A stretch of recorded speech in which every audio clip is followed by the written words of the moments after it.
with that cool guy, Mike Rossi, in the Jazz 90 Information Update. Mike. You didn't actually say that. Hi, Jason. How are you? I'm doing good. How are you doing? All right, pretty good. Good. And good afternoon, everyone. Here are the headlines at 4:26.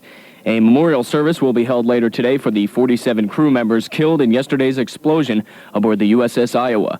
And the Oliver North trial continued today despite a slight holdup from the judge. There were reports that 2 jurors did not reveal that they were involved in past court actions. Checking WRTI Sports, the Phils are in Pittsburgh to begin a 4-game series with the Pirates. Last night in New York, the Mets used a pinch-hit home run by Lee Mazzilli to beat the Phils 4-2. Mazzilli's homer came off bullpen ace Steve Bedrosian in the 8th inning. And the Phils got some bad news concerning injuries when starter Steve Ontiveros, who's been the surprise of the staff, had to leave the game after 5 innings because of a strain in his right elbow. Ontiveros had been plagued by elbow problems throughout his career, and no word on how long he will be out of the Phils lineup. More bad news for the Phils on the injury front came yesterday when it was discovered that outfielder Ron Jones tore a tendon in his knee after crashing into the fence at Shea Stadium Tuesday night. Jones will undergo surgery tomorrow and will be out for at least 3 months, maybe longer. To replace Jones on the roster, the Phils activated outfielder Juan Samuel, who was recovering from a pulled hamstring. Samuel should be in the starting lineup tonight. The pitching matchups for tonight's game with the Pirates have right-hander Ken Howell going for the Phils against right-hander Mike Dunn for the Buccos. Phils are in second place in the National League East, just a half game behind the Cubs and Expos. Former Pirate Dale Berra, son of Yankee great Yogi Berra, was arrested today on a drug charge in Morristown, New Jersey. Police in Morristown say the 32-year-old Berra has been charged with conspiracy to violate New Jersey's narcotic laws in connection with a cocaine distribution network. In other baseball news, the Minnesota Twins have come to terms on a new contract with pitching ace Frank Viola. The contract is said to be worth $7.9 million and would put Viola on the same pay scale as the Dodgers star Orel Hershiser. So far this season, Viola is no wins and 3 losses. Flyers are back in town after taking tonight off after last night's 4-2 win against the Penguins out in Pittsburgh. The Wind evened the Patrick Division best-of-7 finals at 1 game apiece. Tim Kerr was the star of the game last night as he netted 3 goals. Brian Propp also added a goal to pace the Flyers to victory. Kerr's hat trick was the 3rd of his career in the playoffs, and 2 of the goals came on the power play.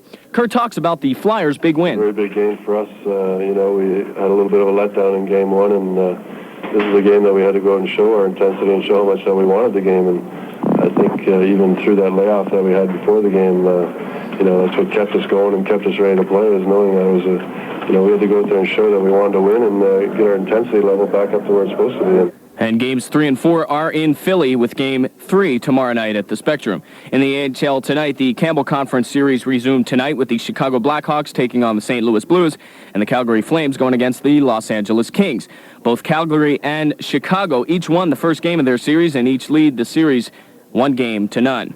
Sixers are in New Jersey tonight to play the Nets at the Meadowlands. Today, the Sixers announced that they have signed Jim Rowinski for the remainder of the regular season. Rowinski played his college ball at Purdue before being drafted by Utah in the 4th round of the 1984 draft. He spent most of this year in the Continental Basketball Association and was with the Detroit Pistons briefly.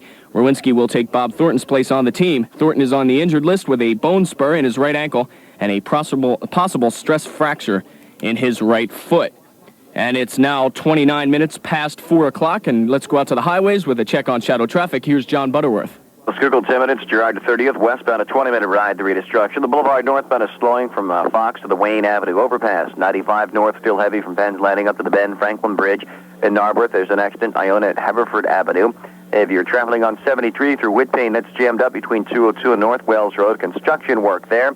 Line waiting at the Walt Whitman. 42 south is slowing from 130 down to Creek Road. 130 southbound jam from the Airport Circle to Haddon Avenue. There's construction work in the right-hand lane. That shadow traffic made possible by Northeast Lincoln Mercury. When you go northeast, you're headed in the right direction. And I'm John Butterworth for Jazz 90 WRTI. All right, thank you, John. And other sports notes: with the NFL draft coming up this weekend, the Eagles will be looking to plug up some holes in their roster. Top priority for the Birds is linebacker.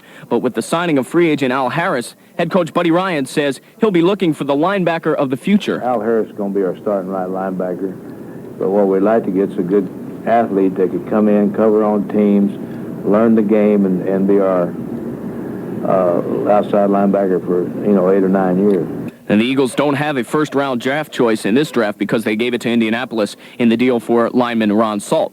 The Birds' first pick comes in the second round, 49th overall.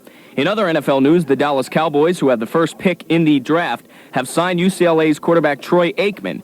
Aikman will reportedly be paid between $1.4 and $1.8 million a year. Checking the WRTI weather forecast, tonight it will be beautiful. Mostly clear with light winds and a low around 42 degrees. Great sleeping weather. Tomorrow, partly sunny with a 30% chance of a late afternoon thunder shower. The high tomorrow near 70. Currently in Reading, PA, it's 61 degrees. In Allentown, it's 61 also. And outside the WRTI studios here in Philadelphia, it's 66 degrees. With the WRTI information update, I'm Mike Rossi. Thank you, sir. This hour in Pittsburgh to begin a 4-game